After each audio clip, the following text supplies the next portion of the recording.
और एक बड़ी खबर आपको बता दें, ओडिशा के पुरी में बुधवार रात जगन्नाथ के चंदन यात्रा उत्सव के दौरान पटाखों की ढेर में विस्फोट होने से 20 लोगों के झुलसने की खबर मिल रही है।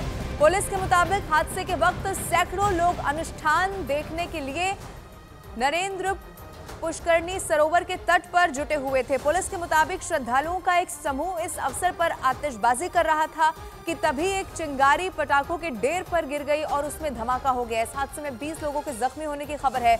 मुख्यमंत्री नवीन पटनायक ने घटना पर दुख जाहिर किया है और संबंधित अफसरों को घायलों का उचित उपचार करने का निर्देश दे दिया है।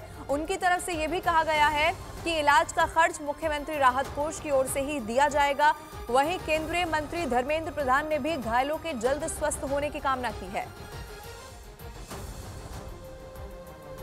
और नवीन पटनायक ने सोशल मीडिया एक्स पर क्या लिखा है वो भी आपको बता देते हैं। पुरी नरेंद्र पुल के पास दुर्घटना के बारे में सुनकर दुख हुआ है। मुख्य प्रशासनिक सचिव और जिला प्रशासन को घायलों का समुचित इलाज सुनिश्चित करने और व्यवस्था की निगरानी करने का निर्देश दे दिया गया है। घायलों का सारा इलाज खर्च मुख्यमंत्री राहत कोष से किया जाएगा।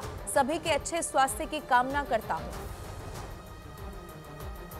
और इधर केंद्रीय मंत्री धर्मेंद्र प्रधान ने भी घटना पर दुख जाहिर किया और सोशल मीडिया प्लेटफॉर्म एक्स पर क्या लिखा है वो भी आपको बताते हैं। उन्होंने लिखा, पुरी चंदन यात्रा के दौरान नरेंद्र पुष्करणी देवी घाट पर हुई दुर्भाग्यपूर्ण दुर्घटना में कई लोगों के जख्मी होने की खबर सुनकर मुझे बहुत दुख हुआ है। प्रभु के आशीर्वाद से मेरी कामना यह है कि जिनका इलाज चल रहा है वो शीघ्र स्वस्थ होकर घर लौटें। राजस्थान के दौसा में उस वक्त हड़कंप मच गया जब दिल्ली मुंबई एक्सप्रेसवे पर एक बस हादसे का शिकार हो गई। इस हादसे में एक लड़की की मौत हो गई जबकि 15 लोग बुरी तरह घायल हो गए। बताया गया कि जयपुर से हरिद्वार की तरफ जा रही उस बस के ड्राइवर की सुबह के वक्त अचानक आंख लग गई और डिवाइडर को तोड़कर सड़क किनारे बने एक गड्ढे में जाकर पलटकर गिर गई। इस हादसे का जो वीडियो सामने आया उसमें वो बस लहराते हुए अपनी लेन वाले डिवाइडर को तोड़ती नजर आई।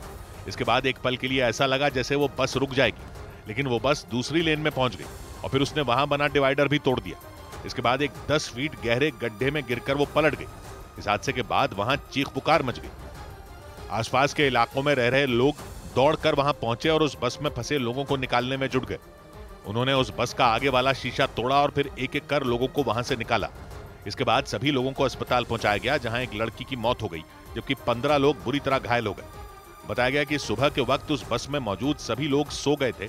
ऐसे में उस बस के ड्राइवर को भी झपकी आ गई और उस बस का संतुलन बिगड़ गया। उत्तर प्रदेश के रायबरेली से दिल को झकझोर कर रख देने वाला एक मामला सामने आया। वहां खेलते वक्त 2 बच्चे एक गाड़ी में बंद हो गए। इस वजह से उनका दम घुट गया। दोनों बच्चों की जान चली गई क्योंकि भीषण गर्मी के बीच वो दोनों मासूम काफी देर तक उस गाड़ी के अंदर बंद रहे और कुछ घंटों के बाद जब परिवार के लोगों ने उस गाड़ी में उन बच्चों को देखा तो उनके होश उड़ गए। बताया गया कि खेलने के दौरान वो दोनों बच्चे घर के बाहर खड़ी उस गाड़ी के पास पहुंचे और किसी तरह दरवाजा खोलकर अंदर चले गए, लेकिन इस बीच उस गाड़ी का दरवाजा लॉक हो गया और वो दोनों बच्चे काफी देर बाद भी बाहर नहीं निकल पाए। और परिवार के लोग उन बच्चों को ढूंढते हुए गाड़ी के पास पहुंचे तो दंग रह गए क्योंकि उनमें एक बच्चे की जान जा चुकी थी जबकि दूसरा बच्चा गाड़ी में बेहोशी की हालत में पड़ा था। आनन फानन में वो लोग दूसरे बच्चे को लेकर अस्पताल पहुंचे, लेकिन अस्पताल ले जाने के दौरान दूसरे बच्चे की भी जान चली गई। इस दर्दनाक घटना के बाद परिवार में मातम पसर गया।